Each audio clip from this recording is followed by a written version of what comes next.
الحمد للہ والصلاة والسلام علی رسول اللہ اما بعد۔ سورہ ہود آیت نمبر 50۔ بسم اللہ الرحمن الرحیم۔ وَإِلَىٰ عَادٍ أَخَاهُمْ هُودًا، وَإِلَىٰ عَادٍ اور عاد کی طرف، اخاہم ان کے بھائی، ہودن ہود کو بھیجا۔ قال اس نے کہا، یا قومی اے میری قوم، اعبدوا اللہ تم اللہ کی عبادت کرو، ما نہیں ہے لکم تمہارے لیے، من الہ کوئی معبود، غیرہ اس کے علاوہ، ان نہیں، انتم تم، الا مگر، مفترون جھوٹ گڑنے والے۔ یا قومی آپ نے پہلے پڑھا ہے، یہ اصل میں کیا ہوتا ہے، یا اور آگے الف، یا اور قوم کے آگے یا قومی، تو یہ قال یا قومی اعبدوا اللہ پڑھنا مشکل ہے، اس لیے آخر سے یا کو گرا دیا تو کیا بن گیا، یا قومی۔ تو یہ رسم الخط ہے جس کے اندر الف کو گرا دیا گیا، یا کے آگے جو الف ہے یا اس کو گرا دیا گیا اور اس کے اوپر کھڑی زبر لگا دی گئی ہے، تو یہ مصحف ہے۔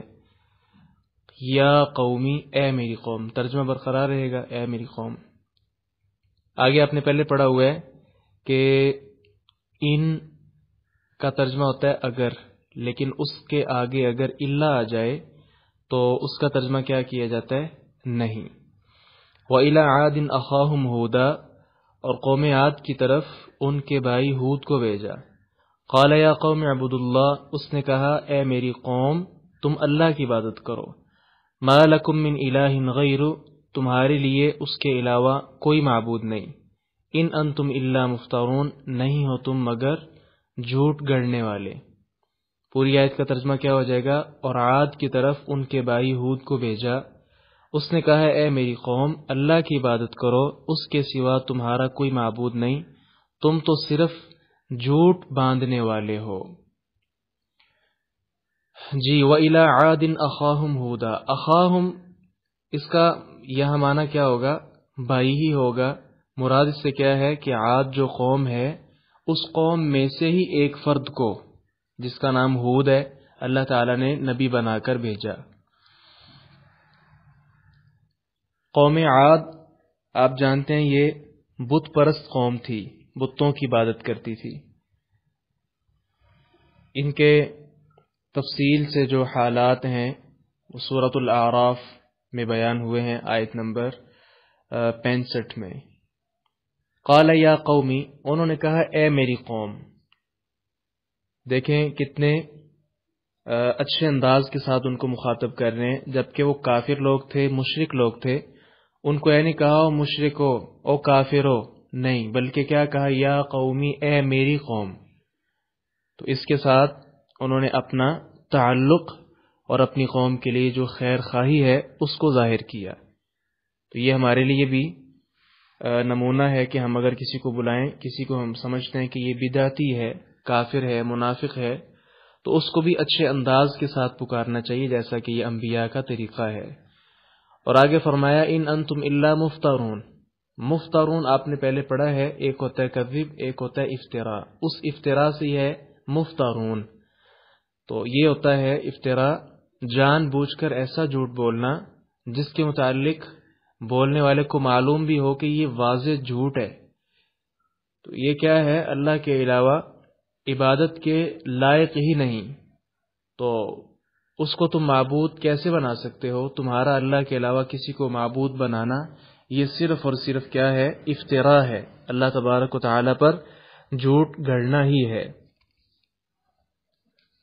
عاد کی قوم میں سے ہود علیہ السلام آگے فرماتے ہیں، جو نبی ہیں، یا قومی اے میری قوم، لا اسألکم میں تم سے سوال نہیں کرتا، تم سے مانگتا نہیں ہوں، علیہ اس پر، اجرن کوئی اجر، ان نہیں ہے، اجریہ میرا اجر، میری مزدوری، الا مگر، علی الذی اس ذات پر جس نے فطرنی مجھے پیدا کیا، افلا تو کیا نہیں، تعقلون تم سمجھتے۔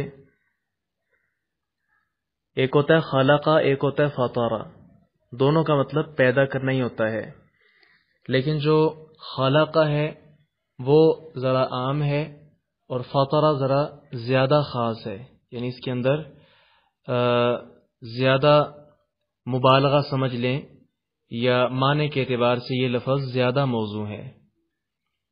تو یا قوم لا اسألکم علیہ اجرا، اے میری قوم میں تم سے اس پر کوئی مزدوری نہیں مانگتا، ان اجری الا علی الذی فطرنی، میرا اجر اس ذات پر ہے جس نے مجھے پیدا کیا، افلا تعقلون تو کیا تم سمجھتے نہیں ہو۔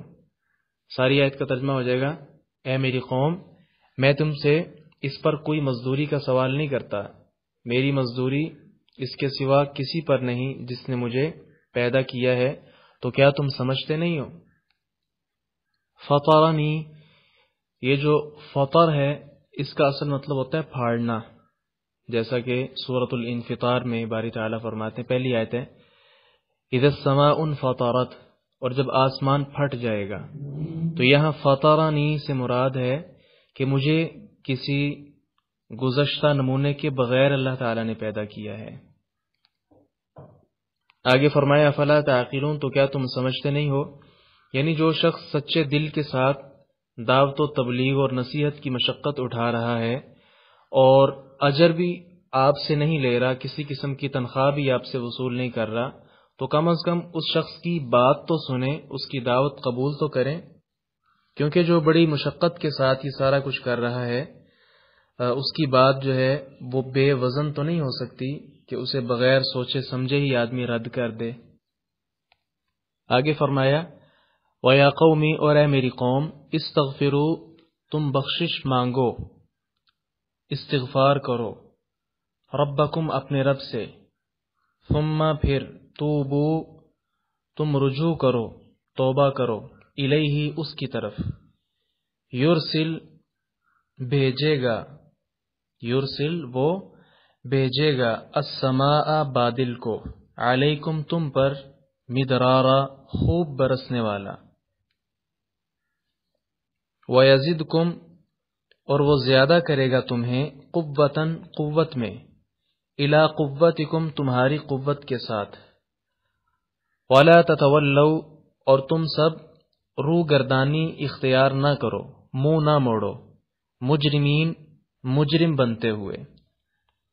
وَيَا قَوْمِ اسْتَغْفِرُوا رَبَّكُمْ اور اے میری قوم تم اپنے رب سے استغفار کرو، ثُمَّ تُوبُوا إِلَيْهِ پھر اس کی طرف توبہ کرو، اسی کی طرف ہی پلٹ آؤ، یرسل السماء علیکم مدرارا وہ تم پر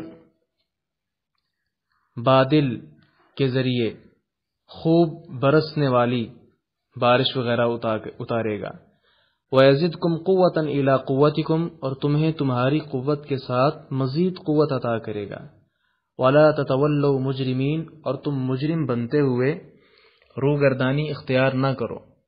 ساری آیت کا ترجمہ ہو جائے گا، اور اے میری قوم اپنے رب سے بخشش مانگو، پھر اس کی طرف پلٹ آؤ، وہ تم پر بادل بھیجے گا جو خوب برسنے والا ہوگا، اور تمہیں اور تمہاری قوت کے ساتھ مزید قوت عطا کرے گا، اور مجرم بنتے ہوئے منہ نہ موڑو۔ جی، یرسل السماء، یہ جو السماء ہے، السماء آسمان کو کہتے ہیں، اور اس کے علاوہ ہر بلند چیز پر بھی سماء ان کا لفظ بولا جاتا ہے، کیونکہ گرامر میں سما یسمو اس کا مطلب ہوتا ہے بلند ہونا، تو اس آیت میں السماء سے مراد بادل ہے، یا دوسرا ترجمہ بارش بھی کیا جا سکتا ہے۔ باقی مدرارا یہ درن سے مبالغہ ہے، درن کا مطلب ہوتا ہے برسنا، اور مدرار کا مطلب ہوتا ہے خوب برسنا۔ اصلاً تو یہ دودھ کے لیے استعمال ہوتا ہے، جب دودھ بہت زیادہ بہہ پڑے تو اس کے لیے مدرار کا لفظ استعمال ہوتا ہے، جب دودھ بہہ پڑے اور دودھ کی مقدار بہت زیادہ ہو۔ پھر یہ آہستہ آہستہ لفظ بہت زیادہ برسنے والی بارش پر بھی استعمال ہونے لگا۔ جی، تو یہاں سے مفسرین نے لکھا ہے کہ ہود علیہ السلام کو جب قوم نے جھٹلایا ان کی تکذیب کی، اپنے بتوں کی پرستش نہ چھوڑی، تو باوجود اس بات کے کہ وہ بہت زیادہ جسمانی ڈیل ڈول والے تھے اور بہت زیادہ قوت کے مالک تھے، کھیتوں اور باغات والے تھے، تو اس لیے انہوں نے جب بہت زیادہ آپ صلی اللہ علیہ وسلم بلکہ ہود علیہ السلام کے خلاف جب انہوں نے پروپیگنڈا کیا یا آپ کی بات کو قبول نہ کیا، تو اس وقت اللہ تعالی نے آسمان سے بارش اتارنا یہ سلسلہ ختم کر دیا، جس کے ساتھ ان کی کھیتیاں اور دائیں بائیں ہر طرف قحط سالی ہو گئی۔ تو اس پر پھر ہود علیہ السلام اللہ تبارک و تعالیٰ کی طرف سے پیغام دے رہے ہیں کہ اگر تم میری بات قبول کر لو، اللہ تبارک و تعالیٰ سے بخشش طلب کر لو۔ تو یہ جو استغفروا ربکم ہے، اکثر مفسرین نے اس کا مطلب کیا ہے کہ شرک چھوڑ کر اللہ پر ایمان لاؤ، ثم توبوا الیہ، پھر اسی کی طرف ہی پلٹ آؤ۔ یعنی یہ نہیں کہ اگر وہ آپ پر کوئی خوشحالی کرے اور اس کے بعد پھر تم کسی اور کی طرف چلے جاؤ، نہیں، بلکہ پکی سچی توبہ کر کے اللہ تبارک و تعالیٰ کی طرف آؤ۔ تو یہ انعامات انہیں گنوائے جا رہے ہیں کہ تم بہت زیادہ قوت والے ہو، تمہارے پاس کھیت ہیں، باغات ہیں اور بہت کچھ ہے، تو ان کو پانی کی ضرورت ہوتی ہے، تو آپ اللہ تبارک و تعالیٰ پر ایمان لاؤ، جناب ہود علیہ السلام کی بات کو قبول کرو، انشاءاللہ اس کے ساتھ اللہ تبارک و تعالی بہت زیادہ آپ پر جو ہے فراوانی کرے گا۔ تو یہ جو استغفار ہے اس کی بہت زیادہ برکتیں ہیں۔ آپ نے دیکھا ہوگا کسی بھی عالم دین کے پاس جائیں اور ان سے کہیں نا میری اولاد نہیں ہو رہی، میں کیا کروں، تو وہ آگے سے یہ کہیں گے استغفار کریں۔ وہ اس لیے کہ استغفار کے جو فوائد ہیں نا، سورہ نو آیت نمبر 11 نکالیں۔ نوح علیہ السلام فرماتے ہیں، ان کی بات اللہ تعالیٰ نے قرآن بنائی، فَقُلْتُ اسْتَغْفِرُوا رَبَّكُمْ إِنَّهُ كَانَ غَفَّارًا۔ نوح علیہ السلام کہتے ہیں کہ میں نے اپنی قوم سے کہا تم استغفار کرو اپنے رب سے، إِنَّهُ كَانَ غَفَّارًا، وہ بڑا ہی بخشنے والا ہے۔ استغفار کے ساتھ کیا آپ کو ملے گا؟ يُرْسِلِ السَّمَاءَ عَلَيْكُمْ مِدْرَارًا، وہ تم پر آسمان سے موسلادھار بارش برسائے گا، وَيُمْدِدْكُمْ بِأَمْوَالٍ وَبَنِينَ وَيَجْعَلْ لَكُمْ جَنَّاتٍ وَيَجْعَلْ لَكُمْ أَنْهَارًا، اور وہ تمہیں مال اور بیٹوں سے بڑھائے گا اور تمہارے لیے باغ پیدا کرے گا اور نہریں جاری کر دے گا۔ مَا لَكُمْ لَا تَرْجُونَ لِلَّهِ وَقَارًا، تمہیں کیا ہو گیا کہ تم اللہ تعالیٰ کی عظمت کا عقیدہ ہی نہیں رکھتے۔ وَقَدْ خَلَقَكُمْ أَطْوَارًا، حالانکہ اس نے تمہیں کئی مرحلوں کے ساتھ تخلیق کیا ہے۔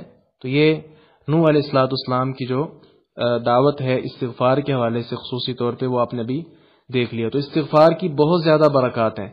ویسے بھی آپ سورۃ الطلاق آیت نمبر 2-3 دیکھیں، باری تعالیٰ فرماتے ہیں وَمَن يَتَّقِ اللَّهَ يَجْعَل لَّهُ مَخْرَجًا وَيَرْزُقْهُ مِنْ حَيْثُ لَا يَحْتَسِبُ، اور جو اللہ تعالیٰ سے ڈرتا ہے اللہ اس کے لیے کوئی نہ کوئی نکلنے کا راستہ بنا ہی دیتا ہے، اور وہاں سے اس کو رزق دیتا ہے جہاں سے اس کو گمان بھی نہیں تھا کہ یہاں سے بھی مجھے رزق ملے گا۔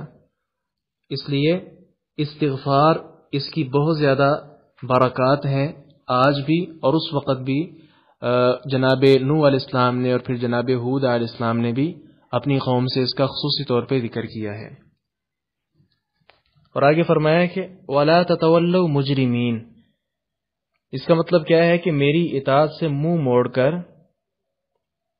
ایسا نہ کرو، اگر تم نے میری اطاعت سے میری بات ماننے سے اپنا منہ موڑ لیا، اپنا رخ پھیر لیا، تو اس وقت تم مجرم قرار دیے جاؤ گے۔ یہاں تک تو جناب ہود علیہ السلام نے اپنی قوم کو اللہ تعالیٰ کا پیغام پہنچا دیا، اور اپنی اس مختصر سی تقریر میں، اپنے اس مختصر بیان اور واعظ میں 3 دفعہ یا قومی، اے میری قوم، اے میری قوم، اے میری قوم کا لفظ بولا، کہ ہو سکتا ہے قرابت کے واسطے سے ہی ان کے دلوں تک رسائی حاصل کر سکوں، کیونکہ ہود علیہ السلام آپ نے پڑھا ہے کہ اسی قبیلے کے ہی ایک فرد تھے، لیکن اس کا انہوں نے صلہ کیا دیا، آگے انہی کا بیان ہے۔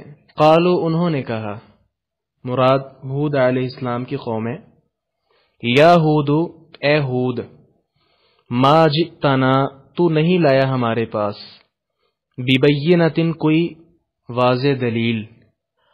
وما نحن اور نہیں ہیں ہم بتارکی ہرگز چھوڑنے والے آلہتنا اپنے معبودوں کو عن قولک تیرے کہنے سے.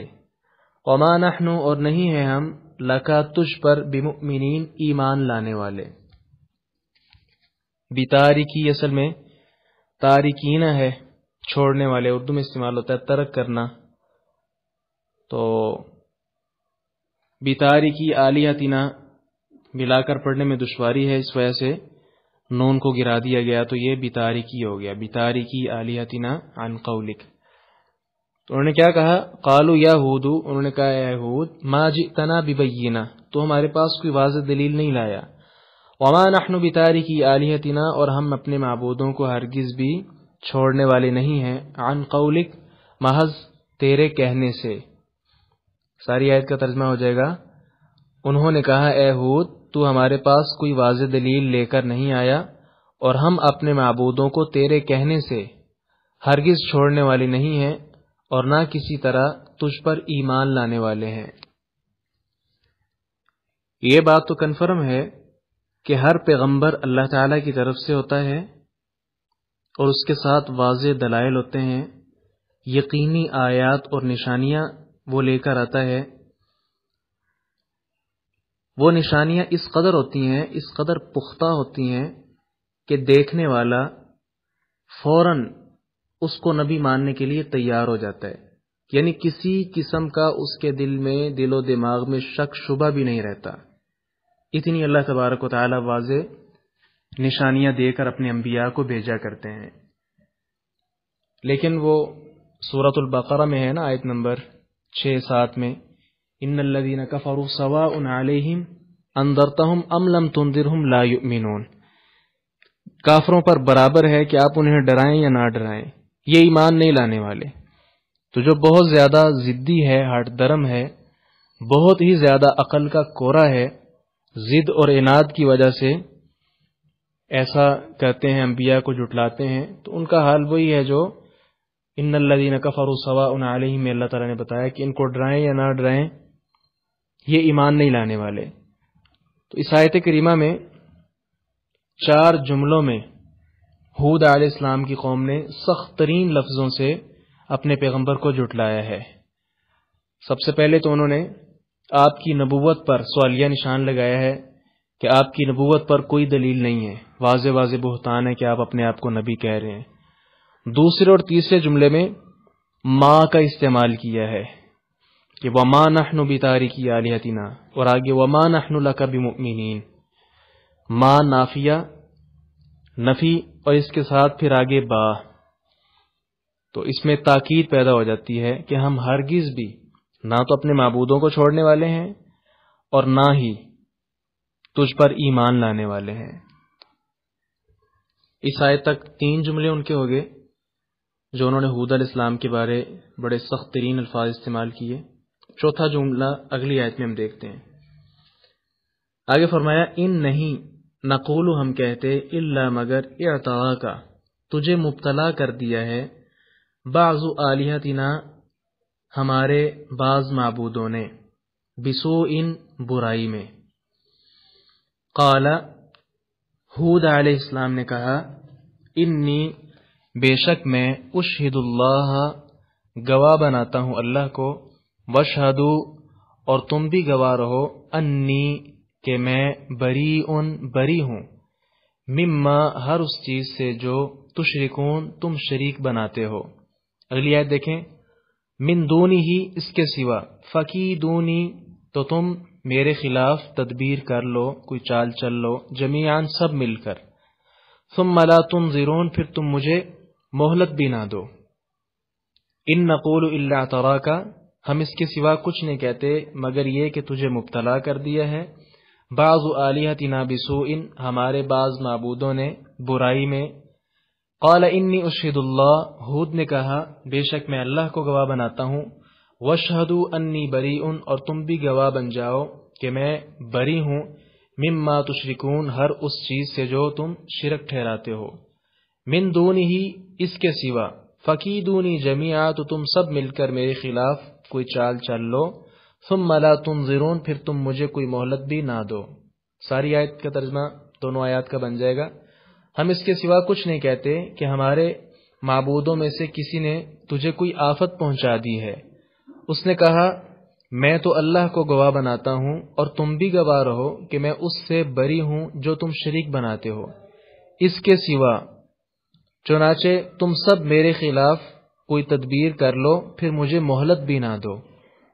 جی، ان نقول الا اعتراک بعض آلہتنا بسوء، یہ چوتھا ان کا سخت ترین جملہ ہے جناب ہود علیہ السلام پر، یہ توہین آمیز جملہ ہے۔ عرا یعرو، اعترا یعتری، اعترا یعتری سے ہی ہے اعترا کا، اس کا مطلب کیا ہے کہ آپ کو آفت پہنچائی ہے۔ تو ان کا کہنا تھا کہ تم کیسی بہکی بہکی باتیں کرتے ہو، کیسی عجیب و غریب اے ہود تم باتیں کرتے ہو، معلوم ہوتا ہے کہ ہمارے معبودوں میں سے کسی ایک نے نعوذ باللہ ثم نعوذ باللہ آپ کا دماغ خراب کر دیا ہے، آپ کے دماغ میں خلل پیدا کر دیا ہے، آپ کا جو تصور ہے، آپ کا سوچ و فکر کا جو زاویہ ہے، وہ آپ کی غلط حرکتوں کی وجہ سے ہمارے کسی معبود نے تبدیل کر دیا ہے۔ انا للہ و انا الیہ راجعون۔ ایک افسوس تو قوم عاد پر ہے کہ انہوں نے اس قسم کی عجیب بات کہی، اور دوسرا افسوس آج کے امت مسلمہ پر بھی ہے کہ آج بھی یہ تصور ہے بزرگوں کا کہ فلاں بزرگ فلاں جگہ پر بیٹھ کر کرنیاں کرتا ہے، زندہ کرتا ہے، مارتا ہے، ایسا ہو گیا تو فلاں بزرگ فلاں پیر صاحب آپ کا سارا کچھ بگاڑ دیں گے، اگر آپ نے ان کے دربار پر، ان کے مزار پر، ان کی قبر پر چادر نہ چڑھائی تو آپ کی ساری گھر کی چیزیں جل جائیں گی، یا اور اس طرح کی بڑی عجیب و غریب باتیں آج بھی موجود ہیں۔ تو ایک افسوس تو ان پر کہ جنہوں نے نبی کے ساتھ کیا کیا، نبی کریم صلی اللہ علیہ وسلم اور ان سے پہلے جتنے انبیاء ہیں سب کے ساتھ اس سلوک کیا گیا ہے۔ تو جناب ہود علیہ السلام کو 4 سخت ترین جملوں کے ساتھ انہوں نے خطاب کیا ہے۔ مسلمان کا عقیدہ یہی ہونا چاہیے کہ اللہ تبارک و تعالی کے سوا نہ کوئی زندہ کر سکتا ہے، نہ کوئی مار سکتا ہے، نہ کوئی ہستی کسی کا کچھ بگاڑ سکتی ہے، نہ ہی کسی کا کوئی سنوار سکتی ہے۔ یہی عقیدہ ایک مسلمان کا ہونا چاہیے، وگرنہ ایمان خطرے میں ہے۔ تو ہود علیہ السلام کہتے ہیں قال انی اشہد اللہ واشہد انی بریء مما تشرکون، کہا کہ میرا تمہارے بتوں کے سوا صرف اللہ تبارک و تعالی پر ایمان ہے، تمہارے بتوں سے کوئی بھی میرا تعلق نہیں ہے، بلکہ میں سب کا انکار کرتا ہوں اور سب سے باقاعدہ طور پر اظہار برات کرتا ہوں۔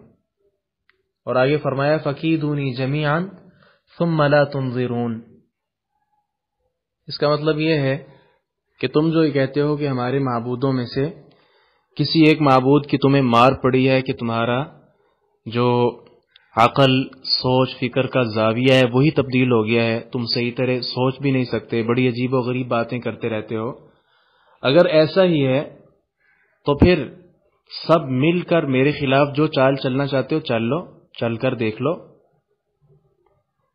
ہود علیہ السلام کی یہ بات ایک تو یہ ان کی فضول اور گھٹیا باتوں کا جواب بھی ہے، اور دوسرا جو ان کا کہنا ہے کہ آپ کے پاس کوئی معجزہ نہیں ہے، کوئی آپ دلیل نہیں لے کر آئے، تو ہود علیہ السلام کا یہ کہہ دینا کہ فَكِيدُونِي جَمِيعًا ثُمَّ لَا تُنظِرُونَ، یہی بہت بڑا معجزہ ہے، کیونکہ یہ ایک بہت بڑا چیلنج ہے، اور معجزہ کا تعلق بھی چیلنج اور دیگر طریقوں کے ساتھ ہوتا ہے۔ تو سب مل کر دیکھیں، اکیلے تھے ہود علیہ السلام، ایک شخص ہیں، ایک ذات ہے، اور یہ ساری ان کی قوم ہے، تو سارے مل کر ہود علیہ السلام چیلنج کر رہے ہیں، ان کا چیلنج کرنا ہی ان کا معجزہ ہے، تو سارے مل کر ان کے خلاف پھر چال کیوں نہ چل سکے۔ آگے ہود علیہ السلام فرماتے ہیں انی بے شک میں توکل تو مکمل طور پر بھروسہ کر لیا، علی اللہ اللہ پر، ربی جو میرا رب ہے، وربکم اور تمہارا رب ہے، ما نہیں ہے، من دابۃ کوئی بھی چلنے والا، الا مگر، ہوا وہ اللہ تعالی، آخذ پکڑے ہوئے ہے، بناصیتہا اس کی پیشانی کو، ان ربی بے شک میرا رب، علی صراط مستقیم سیدھے رستے پر ہے، انی توکلت علی اللہ بے شک میں نے اللہ پر مکمل بھروسہ کر لیا ہے، ربی و ربکم جو میرا اور تمہارا بھی رب ہے، ما من دابۃ الا ہو نہیں ہے کوئی بھی چلنے والا مگر اللہ تعالی، آخذ بناصیتہا اس کی پیشانی کو پکڑے ہوئے ہے، ان ربی علی صراط مستقیم میرا رب سیدھے رستے پر ہے۔ تو یہ جو فرمایا انی توکلت علی ربی و ربکم، اس سے مراد کیا ہے کہ ہود علیہ السلام میں یہ جرت کیسے پیدا ہوئی؟ وہ خود فرماتے ہیں کہ میرا رب پر بھروسہ ہے، اللہ تبارک و تعالی پر بھروسہ کرتے ہوئے، اسی پر توکل کرتے ہوئے باتیں میں کہہ رہا ہوں۔ تو یہاں سے یہ بھی یاد رکھیں، کوئی بھی کام کسی نبی کے اختیار میں بھی نہیں ہے، کوئی بڑے سے بڑا چھوٹے سے چھوٹا کام نبی خود نہیں کر سکتا، بلکہ اس پر اللہ تبارک و تعالی پر توکل ہوتا ہے، اور اللہ تبارک و تعالی اس کی اجازت دیتا ہے اور اس کی توفیق دیتا ہے تو وہ کام ہوتا ہے۔ آگے فرمایا ما من دابۃ الا هو آخذ بناصیتہا، ناصیہ جو ہے پیشانی کے بالوں کو کہتے ہیں، تو اگر کسی کو بھی یہاں سے اچھی طرح پکڑ لیا جائے تو وہ ہل نہیں سکتا، بلکہ پوری طرح پکڑنے والے کی گرفت میں ہوتا ہے، جیسا کہ وہ سورۃ العلق آیت نمبر 15 دیکھیں، باری تعالیٰ فرماتے ہیں لَنَسْفَعًا بِالنَّاصِیَةِ، تو ہم ضرور اسے پیشانی کے بالوں کے ساتھ گھسیٹیں گے۔ اور مجرموں کے متعلق فرمایا کہ وہ اپنی علامات کے ساتھ پہچانے جائیں گے، جیسا کہ سورۃ الرحمن آیت نمبر 41 میں باری تعالیٰ فرماتے ہیں فَيُؤْخَذُ بِالنَّوَاصِي وَالْأَقْدَامِ، پھر ان کو پیشانی کے بالوں اور قدموں سے پکڑا جائے گا۔ مقصد یہ ہے کہ اللہ تبارک و تعالی نے شرعی عقیدے اور شرعی احکامات یہ سارے کے سارے تمہیں بتلا دیے ہیں، مانو گے تو اللہ تبارک و تعالی کے ہاں انعام پاؤ گے، نہ مانو گے تو مارے جاؤ گے، کیونکہ ہر مخلوق کی جو پیشانی اور اس کے بال ہیں یہ اللہ تبارک و تعالی کے ہاتھ میں ہے۔ تو یہاں سے اللہ تعالیٰ کی قدرت کاملہ کا اظہار ہو رہا ہے کہ اللہ تعالیٰ ہر چیز پر خوب قادر ہے، ایک ایک چیز اللہ تبارک و تعالیٰ کے ہاتھ میں ہے، اس کے اختیار میں ہے، وہ پوری طرح اس پر قدرت رکھنے والا ہے۔ تو جتنا مرضی تم انبیاء کو جھٹلا لو، انبیاء کرام کے خلاف جتنی مرضی تم سازشیں کر لو، اور انبیاء کے جو وارث ہیں ان کے خلاف تم جتنا مرضی بول لو، تمہارا سب کچھ اللہ تعالیٰ کہتے ہیں میرے ہاتھ میں ہے، پھر کل قیامت کے دن مجھ سے تمہیں کون بچا سکے گا؟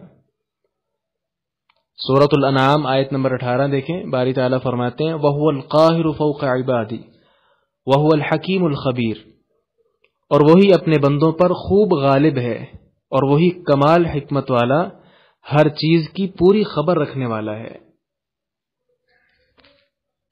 اسی آیت میں جو فرمایا ہے کہ ان ربی علی صراط مستقیم، تو حود علیہ السلام کا یہ کہنا کہ میرا رب سیدھے راستے پر ہے، اس کا مطلب کیا ہے؟ اس کے کئی معنی مفسرین نے بیان کیے ہیں۔ ایک مطلب تو یہ ہے کہ جو سیدھی راہ پر چلے اللہ تعالیٰ اس کو ملتا ہے، اور دوسرا کیا ہے کہ سیدھا راستہ اللہ پر ہی جا پہنچتا ہے، جیسا کہ وہ سورۃ النحل آیت نمبر 9 دیکھیں وَعَلَى اللَّهِ قَصْدُ السَّبِيلِ وَمِنْهَا جَائِرٌ، اور سیدھا رستہ اللہ پر ہی جا پہنچتا ہے، اور ان میں سے کچھ راستے ٹیڑھے ہیں۔ یہ تو ایک معنی ہو گیا، کیا مطلب کہ سیدھی راہ وہ ساری کی ساری اللہ تبارک و تعالیٰ کی طرف ہی جاتی ہے۔ دوسرا مطلب کیا ہے کہ اگرچہ ہر جاندار پر اس کا قبضہ ہے، اس کے ساتھ جو سلوک کرنا چاہتا ہے کر سکتا ہے، مگر وہ چونکہ صراط مستقیم پر ہے لہذا کسی ایک پر بھی وہ ظلم نہیں کرتا۔ دونوں معنی ہی ٹھیک ہیں۔ آگے فرمایا فَإِن تَوَلَّوْا، فَإِن پس اگر تولوا تم پھر جاؤ، منہ موڑو، فقط پس تحقیق ابلغتکم میں پہنچا چکا ہوں تمہیں، ابلغتکم یہ تبلیغ سے ہے، ذرائع ابلاغ آپ پڑھتے ہیں، تو پہنچا چکا ہوں تمہیں، ما وہ چیز، وہ پیغام جو ارسلتو میں بھیجا گیا ہوں، بھی اس کے ساتھ، الیکم تمہاری طرف، ویستخلف اور جانشین بنے گا، جانشین بنائے گا، ربی میرا رب، قومن کسی اور قوم کو، غیرکم تمہارے علاوہ، ولا تضرونہ اور تم اسے نقصان نہیں پہنچا سکتے، شیئن کچھ بھی، ان ربی بے شک میرا رب، علی کل شیئن ہر چیز پر، حفیظ خوب نگران ہے۔ فَإِن تَوَلَّوْا فَقَدْ أَبْلَغْتُكُمْ پس اگر تم پھر جاؤ تو یقیناً میں تمہیں اپنا پیغام پہنچا چکا ہوں، ما ارسلت به الیکم جسے دے کر میں تمہاری طرف بھیجا گیا، وَيَسْتَخْلِفُ رَبِّي قَوْمًا غَيْرَكُمْ اور میرا رب تمہارے علاوہ کسی اور قوم کو تمہارا جانشین بنائے گا، وَلَا تَضُرُّونَهُ شَيْئًا پھر اسے تم کوئی بھی نقصان نہیں پہنچا سکتے ہو، ان ربی علی کل شیء حفیظ یقیناً میرا رب ہر چیز پر خوب نگران ہے۔ ساری آیت کا ترجمہ ہو جائے گا، پھر اگر تم پھر جاؤ تو بلا شبہ میں تمہیں وہ پیغام پہنچا چکا جسے دے کر مجھے تمہاری طرف بھیجا گیا ہے، اور میرا رب تمہارے سوا کسی اور قوم کو تمہاری جگہ لے آئے گا اور تم اس کا کچھ بھی نقصان نہیں کر سکو گے، بے شک میرا رب ہر چیز پر اچھی طرح نگران ہے۔ تولو جو ہے، فَإِن تولو یہ اصل میں تتولو ہے، تو یہ لغت عرب میں کسی فعل کے شروع میں اگر دو تا ہوں تو عموماً ایک کو حذف کر دیا جاتا ہے، اس لیے اصل میں تتولو تھا اور یہاں استعمال ہوگا تولو۔ تو فَإِن تَوَلَّوْا فَقَدْ أَبْلَغْتُكُمْ مَا أُرْسِلْتُ بِهِ إِلَيْكُمْ اس کا مطلب کیا ہے کہ رسول بھیجنے کا مقصد صرف یہ ہوتا ہے کہ اللہ تبارک و تعالیٰ کا جو پیغام ہے وہ پہنچا دے۔ جب رسول اپنا پیغام پہنچا دیتا ہے تو وہ اب معذور ہے۔ مراد کیا ہے؟ کسی کو زبردستی قائل نہیں کر سکتا کہ تم بھی مان لاؤ۔ تو حود علیہ السلام کہتے ہیں مجھے اللہ نے بھیجا تھا پیغام کے لیے، وہ پیغام آپ تک میں نے پہنچا دیا ہے، لہذا اگر تم انکار کرو گے تو اللہ تعالیٰ تمہاری جگہ کوئی اچھے لوگ لے آئے گا۔ سورہ محمد آیت نمبر 38 نکالیں، اس میں بھی اسی سے ملتی جلتی آیت ہے، وَإِن تَتَوَلَّوْا يَسْتَبْدِلْ قَوْمًا غَيْرَكُمْ ثُمَّ لَا يَكُونُوا أَمْثَالَكُمْ پھر اگر تم پھر جاؤ، منہ موڑ لو، تو وہ تمہاری جگہ تمہارے سوا اور لوگ لے آئے گا، پھر وہ تمہاری طرح نہیں ہوں گے، یعنی تم سے اچھے ہوں گے۔ یہاں آپ کے ذہن میں شاید سوال آ گیا ہو کہ وَإِن تَتَوَلَّوْا يَسْتَبْدِلْ ابھی ہم نے پڑھا فَإِن تَوَلَّوْا اور سورہ محمد کی آیت میں تَتَوَلَّوْا ہے، اس لیے میں نے عموماً کا لفظ بولا ہے کہ اگر کسی فعل کے شروع میں دو تا آ جائیں تو عموماً ایک کو حذف کر دیا جاتا ہے، ہر جگہ نہیں ایسا ہوتا، کبھی کبھی حذف کر دیا جاتا ہے۔ اچھا، یہ جو مسئلہ ہم پڑھ رہے ہیں کہ ایک قوم اگر بدتر ہے تو اللہ تعالیٰ اس کو بھیج کر نئی قوم لے آتا ہے جو اس سے اچھی ہوتی ہے، آپ کے ذہن میں شاید سوال ہو کہ آہستہ آہستہ ہم دیکھیں تو ہمارے بعد والے جو لوگ آ رہے ہیں وہ ہم سے تقریباً اعمال کے اعتبار سے برے ہی ہیں، تو ایسے ہی ہے۔ اس کی تفصیل آپ سورہ بنی اسرائیل آیت نمبر 5 سے 7 یہ 2-3 آیات میں دیکھیں۔ اس میں کیا ہے کہ ارض مقدس پر جب فساد شروع کیا گیا تو اللہ تعالیٰ نے انہیں سزا دینے کے لیے ان سے جو بدتر لوگ تھے وہ ان پر مسلط کر دیے۔ تو کبھی کبھار ایسا بھی ہوتا ہے کہ اچھے لوگوں پر ان کی برائیوں کی وجہ سے، ان کی غلط کاریوں کی وجہ سے اللہ تعالیٰ برے لوگ مسلط کرتا ہے کہ تاکہ ان کے ساتھ مل کر وہ ان کو تکالیف وغیرہ پہنچا سکیں۔ آگے فرمایا ان ربی علی کل شیء حفیظ میرا پروردگار، میرا رب ہر چیز پر خوب نگران ہے۔ تو یہ ان لوگوں کا رد بھی ہے جو جاہل فلسفی لوگ ہیں، ان کا کہنا ہے کہ اللہ تعالیٰ نے کائنات کو پیدا کیا، کچھ قوانین بنا دیے، اب وہ ان قوانین کے مطابق یہ خود بخود ہی دنیا چل رہی ہے، اللہ تعالیٰ اس سے بے خبر ہے، نعوذ باللہ من ذالک۔ تو یہ اس کا واضح رد ہے کہ اللہ تبارک و تعالیٰ نے کائنات کو پیدا کر کے اس کو ایسے ہی شتر بے مہار نہیں چھوڑ دیا، بلکہ ایک ایک چیز پر اللہ تعالیٰ کی بہت زیادہ گہری نظر ہے۔ مراد یہاں سے کیا ہے کہ تم جو بھی کر رہے ہو، انبیاء کو جھٹلا رہے ہو وغیرہ وغیرہ، سارا کچھ اللہ تبارک و تعالیٰ کے علم میں ہے۔ آگے فرمایا وَلَمَّا، اور جب جاء آیا، امرنا ہمارا حکم، نجینا ہم نے نجات دی، ہودن ہود علیہ السلام کو، والذین اور ان کو بھی، آمنو جو ایمان لائے، معہ ان کے ساتھ، برحمت رحمت کے ساتھ، منا اپنی طرف سے، ہماری طرف سے، ونجیناہم اور ہم نے ان کو نجات دی، من عذاب غلیظ بہت سخت عذاب سے۔ جی ولما جاء امرنا، امرنا یہ آپ جانتے ہیں اس سے مراد اللہ تعالیٰ کا عذاب ہے، یعنی جب ہمارا عذاب آ گیا۔ نجینا ہودن، ہود علیہ السلام کو ہم نے نجات دی۔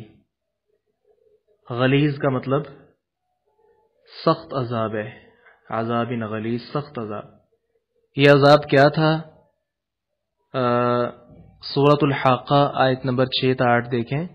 وَأَمَّا عَادٌ فَأُهْلِكُوا بِرِيحٍ صَرْصَرٍ عَاتِيَةٍ سَخَّرَهَا عَلَيْهِمْ 7 لَيَالٍ و8 أَيَّامٍ حُسُومًا فَتَرَى الْقَوْمَ فِيهَا صَرْعَىٰ كَأَنَّهُمْ أَعْجَازُ نَخْلٍ خَاوِيَةٍ فَهَلْ تَرَىٰ لَهُم مِّن بَاقِيَةٍ، اور جو عاد تھے وہ سخت ٹھنڈی تند آندھی کے ساتھ ہلاک کر دیے گئے جو قابو سے باہر ہونے والی تھی۔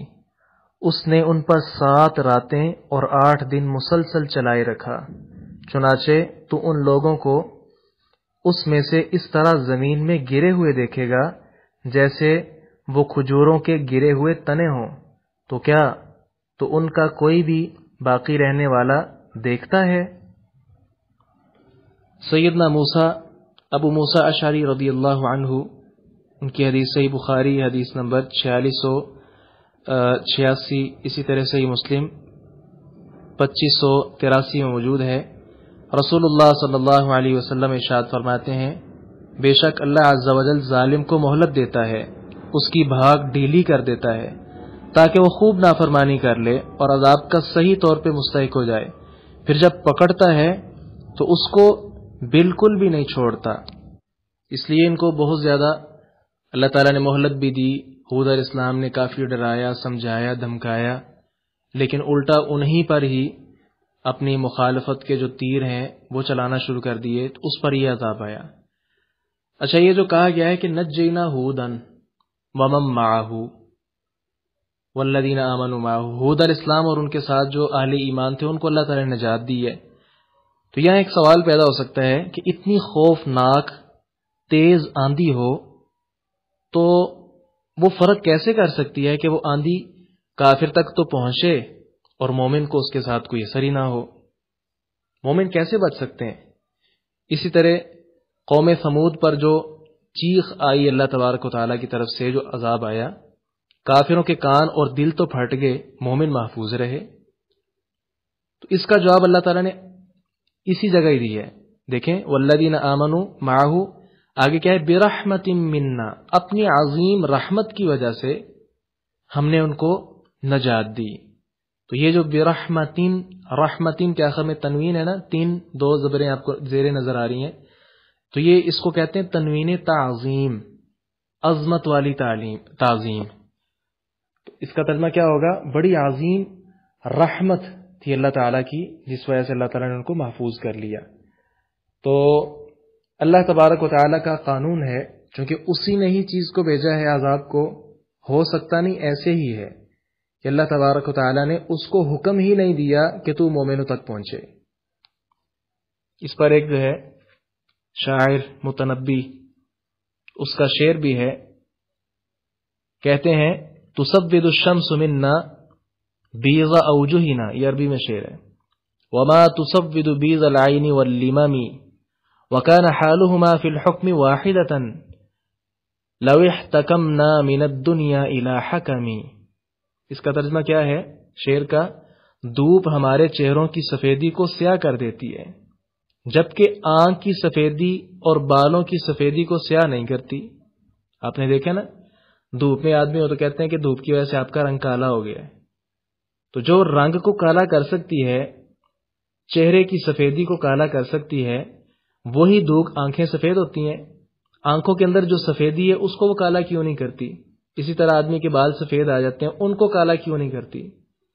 حالانکہ اگر ہم دنیا کے کسی منصف کے پاس جائیں تو فیصلے میں دونوں کا حال ایک ہی ہوگا۔ تو یہاں سے متنبی کیا کہنا چاہ رہے ہیں شاعر، کہ اللہ تبارک و تعالیٰ کی جو عظمت ہے، اس کی جو رحمت ہے اور اس کا جو فیصلہ ہے، اس کے کیا ہی کہنے، کسی دنیا دار کا فیصلہ اس طرح کا نہیں ہو سکتا۔ تو یہ اللہ تبارک و تعالیٰ کے اختیار میں ہے۔ یہ واقعی ایسے ہوا، ایک ہے کسی کو بیماری آئی، اس کو اللہ تعالیٰ شفا دے، ایک ہے بیماری کو اس تک پہنچنے نہیں دیا۔ تو یہ ویسے ہے کہ عذاب اللہ نے بھیجا ہے، لیکن وہ عذاب سخت، تند، تیز آندھی جو ہوا ہے، اس کو اللہ تعالیٰ نے یہ اختیار ہی نہیں دیا کہ وہ نبی جناب ہود اور ان کے جو ساتھی، ان کے جو اصحاب ہیں، ان تک وہ پہنچے، یعنی پہنچنے نہیں دیا۔ جب پہنچی نہیں تو وہ اس عذاب کی لپیٹ میں آئے بھی نہیں۔ آگے باری تعالیٰ فرماتے ہیں وَتِلْكَ، اور یہ عاد تھے، قوم عاد تھی، جحدوا، جنہوں نے انکار کیا، بِآیاتِ ربہم، اپنے رب کی آیات کے ساتھ، اپنے رب کی نشانیوں کے ساتھ، وعصوا، اور انہوں نے نافرمانی کی، اردو میں استعمال ہوتا ہے نا معصیت، نافرمانی کرنا، رسولہ، اپنے رسولوں کی، واتبعوا، اور انہوں نے پیروی کی، امر کل جبار عنید، ہر زبردست، جابر، سخت، عناد رکھنے والے کے حکم کی۔ بامحاورہ ترجمہ، اور یہ عاد تھے جنہوں نے اپنے رب کی نشانیوں کا انکار کیا اور اس کے رسولوں کی نافرمانی کی، اور ہر زبردست، جابر، سخت، عناد رکھنے والے کے حکم کی پیروی کی۔ جی، وَتِلْكَ عَادٌ، اور یہ تھے عاد، اس سے مراد ان کا علاقہ بھی ہو سکتا ہے اور یہ قوم بھی مراد ہو سکتی ہے، باقاعدہ یعنی لوگ مراد ہو سکتے ہیں۔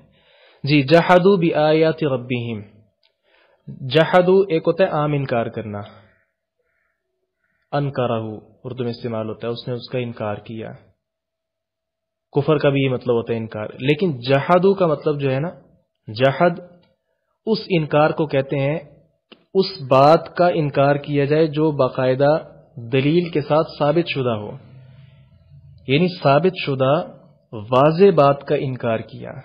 تو جحدوا بآیات ربہم، رب کی آیات بالکل واضح ہیں، دلیل کے ساتھ ثابت شدہ ہیں، ان کا انہوں نے انکار کیا ہے۔ تو اس سے مراد وہی اللہ تعالیٰ کی نشانیاں، ہود علیہ السلام پیغمبر، ان پر اترنے والی اللہ تعالیٰ کی جو نشانیاں، آیات ہیں، ان کا انکار، اسی طرح تمام معجزات کا انکار وغیرہ۔ آگے جو فرمایا کہ عصوا رسولہ، انہوں نے پیغمبروں کی نافرمانی کی۔ نافرمانی اگرچہ انہوں نے ہود علیہ السلام کی ہے، لیکن چونکہ تمام انبیاء کرام کی دعوت ایک ہے، تو جب ایک نبی کو جٹلا دیا، ایک نبی کا انکار کر دیا، معلوم ہوا انہوں نے تمام انبیاء کا انکار کر دیا ہے۔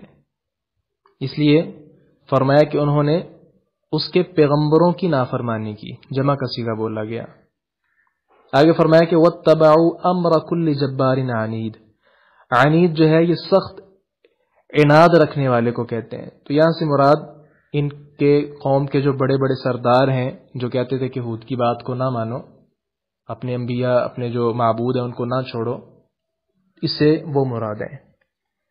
آگے فرمایا وَأُتْبِعُوا فِي هَذِهِ الدُّنْيَا لَعْنَةً، وَأُتْبِعُوا، اور ان کے پیچھے لگا دی گئی، اردو میں استعمال ہوتا ہے تابع، پیچھے آنے والا، فی هذه الدنیا، اس دنیا میں، لعنتاً، لعنت، ویوم القیامہ، اور قیامت کے دن بھی، الا، آگاہ ہو جاؤ، یہ حرف تنبیہ ہے، ان عادن، بے شک عاد، کفروا، سب نے کفر کیا، ربہم، اپنے رب کے ساتھ، الا، آگاہ ہو جاؤ، بعدن، دوری ہے، لعادن، عاد کے لیے، قوم ہود، جو ہود علیہ السلام کی قوم تھی، وَأُتْبِعُوا فِي هَذِهِ الدُّنْيَا لَعْنَةً، اور اس دنیا میں ان کے پیچھے لعنت لگا دی گئی، وَيَوْمَ الْقِيَامَةِ، اور قیامت کے دن بھی وہ لعنت ہی ہوگی، الا ان عادن کفروا ربہم، آگاہ ہو جاؤ کہ عاد نے اپنے رب کا انکار کیا، الا بعدا لعاد قوم ہود، خبردار، آگاہ ہو جاؤ، ہود علیہ السلام کی قوم عاد کے لیے دوری ہے۔ ساری آیت کا ترجمہ ہو جائے گا اور ان کے پیچھے اس دنیا میں لعنت لگا دی گئی اور قیامت کے دن بھی۔ سن لو بے شک عاد نے اپنے رب سے کفر کیا، سن لو عاد کے لیے ہلاکت ہے جو ہود علیہ السلام کی قوم تھی۔ جی وَأُتْبِعُوا فِي هَذِهِ الدُّنْيَا لَعْنَةً، لعنت کا مطلب کیا ہوتا ہے؟ لعنت کا مطلب ہوتا ہے کہ کسی سے ناراض ہو کر اس کو دفع دور کر دینا۔ تو اللہ تعالیٰ کی لعنت سے مراد کیا ہے کہ آخرت میں ان کو عذاب ہوگا اور دنیا میں یہ لوگ اللہ تبارک و تعالیٰ کی رحمت اور اس کی خاص توفیق سے دفع دور ہوں گے۔ مراد کیا ہے؟ محروم رہیں گے۔ الحمدللہ والصلاة والسلام علی رسول اللہ، اما بعد۔ سورہ ہود آیت نمبر 50۔ بسم اللہ الرحمن الرحیم۔ وَإِلَىٰ عَادٍ أَخَاهُمْ هُودًا، وَإِلَىٰ عَادٍ اور عاد کی طرف، اخاہم ان کے بھائی، ہودن ہود کو بھیجا۔ قال اس نے کہا، یا قومی اے میری قوم، اعبدوا اللہ تم اللہ کی عبادت کرو، ما نہیں ہے لکم تمہارے لیے، من الہ کوئی معبود، غیرہ اس کے علاوہ، ان نہیں، انتم تم، الا مگر، مفترون جھوٹ گڑنے والے۔ یا قومی آپ نے پہلے پڑھا ہے، یہ اصل میں کیا ہوتا ہے؟ یا اور آگے الف، یا اور قوم کے آگے یا قومی۔ تو یہ قال یا قومی اعبدوا اللہ پڑھنا مشکل ہے، اس لیے آخر سے یا کو گرا دیا، تو کیا بن گیا؟ یا قومی۔ تو یہ رسم الخط ہے جس کے اندر الف کو گرا دیا گیا، یا کے آگے جو الف ہے یا اس کو گرا دیا گیا اور اس کے اوپر کھڑی زبر لگا دی گئی ہے۔ تو یہ مصحف ہے، یا قومی اے میری قوم، ترجمہ برقرار رہے گا، اے میری قوم۔ آگے آپ نے پہلے پڑھا ہوا ہے کہ ان کا ترجمہ ہوتا ہے اگر، لیکن اس کے آگے اگر الا آ جائے تو اس کا ترجمہ کیا کیا جاتا ہے؟ نہیں۔ وَإِلَىٰ عَادٍ أَخَاهُمْ هُودًا اور قوم عاد کی طرف ان کے بھائی ہود کو بھیجا۔ قال یا قوم اعبدوا اللہ اس نے کہا اے میری قوم تم اللہ کی عبادت کرو، ما لکم من الہ غیر تمہارے لیے اس کے علاوہ کوئی معبود نہیں، ان انتم الا مفترون نہیں ہو تم مگر جھوٹ گڑنے والے۔ پوری آیت کا ترجمہ کیا ہو جائے گا؟ اور عاد کی طرف ان کے بھائی ہود کو بھیجا، اس نے کہا اے میری قوم اللہ کی عبادت کرو، اس کے سوا تمہارا کوئی معبود نہیں، تم تو صرف جھوٹ باندھنے والے ہو۔ جی وَإِلَىٰ عَادٍ أَخَاهُمْ هُودًا، اخاہم اس کا یہاں معنی کیا ہوگا؟ بھائی ہی ہوگا۔ مراد اس سے کیا ہے کہ عاد جو قوم ہے اس قوم میں سے ہی ایک فرد کو جس کا نام ہود ہے اللہ تعالیٰ نے نبی بنا کر بھیجا۔ قوم عاد آپ جانتے ہیں یہ بت پرست قوم تھی، بتوں کی عبادت کرتی تھی۔ ان کے تفصیل سے جو حالات ہیں وہ سورۃ الاعراف میں بیان ہوئے ہیں، آیت نمبر 65 میں۔ قال یا قومی انہوں نے کہا اے میری قوم۔ دیکھیں کتنے اچھے انداز کے ساتھ ان کو مخاطب کر رہے ہیں، جبکہ وہ کافر لوگ تھے، مشرک لوگ تھے۔ ان کو یہ نہیں کہا او مشرکو او کافرو، نہیں، بلکہ کیا کہا؟ یا قومی اے میری قوم۔ تو اس کے ساتھ انہوں نے اپنا تعلق اور اپنی